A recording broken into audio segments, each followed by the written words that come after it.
honorable believers. That's important. I'm Doxy, PhD company, semi-retired. Now my main interest is in the challenge and discipline of theology. Theology, the study of all beliefs. And this is the challenge. I think man's greatest challenge. How did we get here? Why are we here? What best to do? Now, I kind of walked away from the plagiarism and the controlled by secret powers and hype, especially ethnic world hype of Einstein, etc. Now, I do these really sort of spontaneous, and what I do is I suggest you put this on a boisterous analyzer, it'll prove I am saying the truth. Now, you be truthful and don't be a doubter and listen to the true facts. And these are the true facts. On Sunday evenings, I now am Preacher Doc, and I wouldn't lie for any reason. And Preacher Doc on Sunday has a review of the previous week. Well, what I have been forced to do is since 2000, really, since this 21st century, is to be a critic, an expose critic, to expose crimes against my brother, who Edgar Hoover experimented to death, and against crimes against yours truly. Now, what I found out about 6 months ago, you see, I made 4 years high school and 3 A's in physics and math. Considered myself possibly the first Italian descent Catholic to become president of the United States. Well, there was a war on, and during the war I was injured. So I thought I had lost my academic prowess.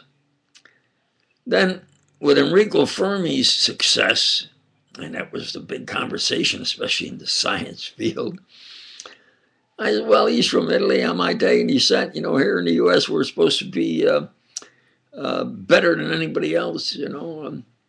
I'll see if I can at least comprehend his work. So I obtained copies of his original work.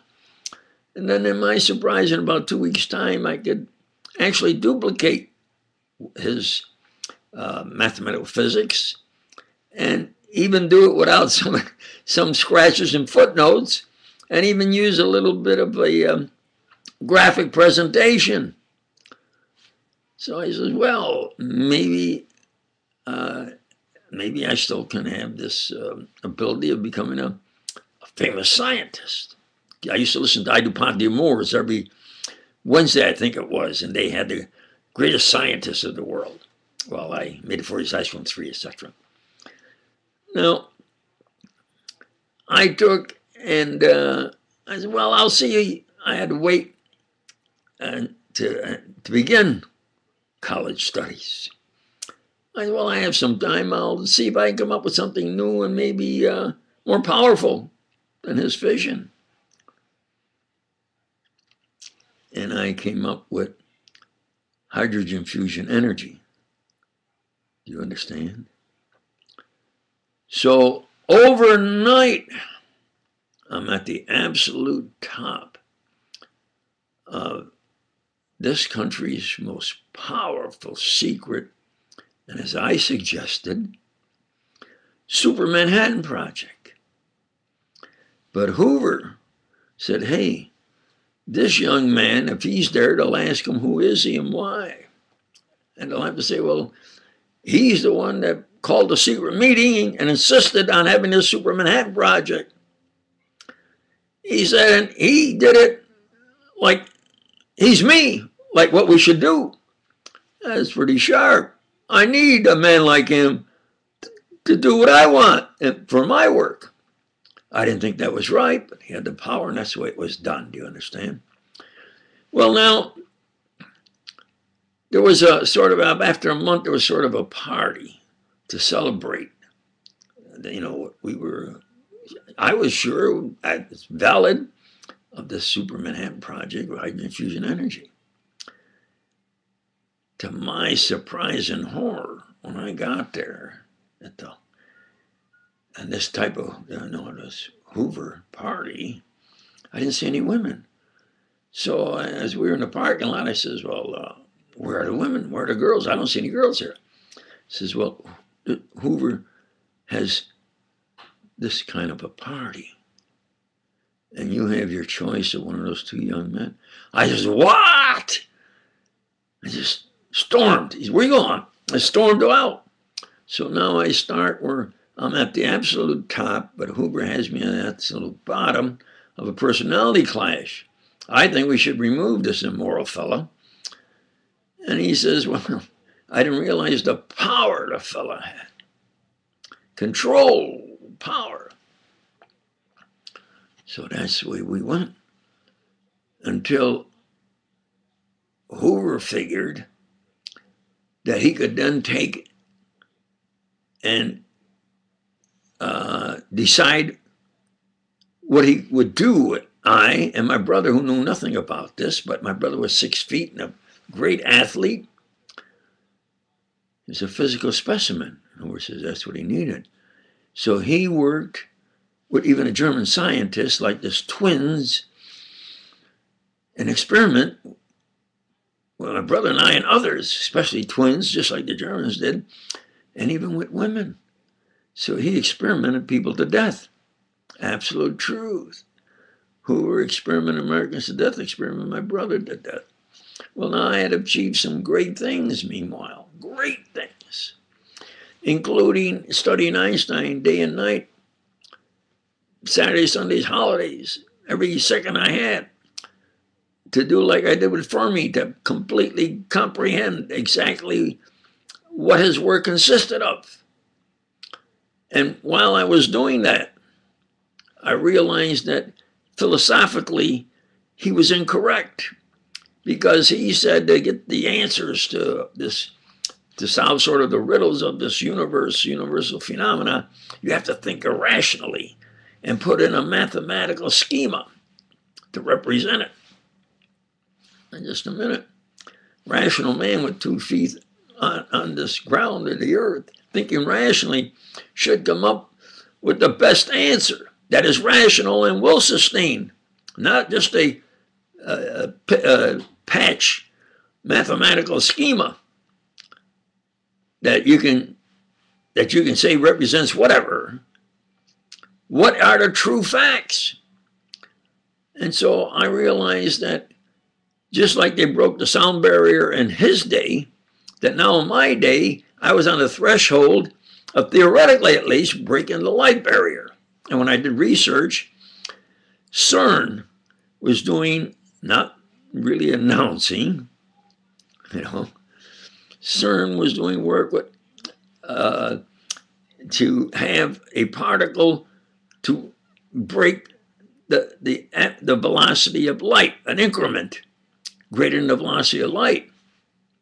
Now, by science, once you break the supposed limit of something, it immediately renders that passé. Do you understand? Passé then becomes almost like ancient. So I finally, where Hoover wanted to see, we had a one-on-one showdown conference between old Al, I referred to him, and yours truly, in April 1955. And he agreed with yours truly, and I said it politely, I'm modernizing the Lorentz-Einstein transformation equations. Now, what I did through the years now, I can't get the public to know what I've really achieved, therefore who I really am. Should have some of the greatest honors and some of the greatest wealth ever. But I didn't care about that. I just cared about patriotically And, of course, my brother's life. But then Hoover double-crossed, murdered my brother, and said, well, what can you do about it? You don't like go to another country? And at the time now, they have me. That's the way Hoover did it. He had the good guys, which he was in charge of, and the bad guys, which I'm supposed to be in charge of, because I'm the ideas man and the smart boy, so to speak. Understand? And I got to do whatever I can to overcome whatever situation I'm forced in. They could see, and then maybe use that as far as an enemy trying to do something against them. And I said, well, that's crazy. I'm an executive type. I'm a thinker. I'm a advanced comm system, theoretical mathematical physics. I'm a desk man. This idea of having me work as a roughneck engineering construction and so forth, he figured doing that, I would physically exercise. Then at night I'd sit down at my desk and on my own time, my own money, with nobody knowing, with him controlling whatever I put forth, he had control of. And he could just keep adding and getting faster and more in quantity and quality. That's the way it was done.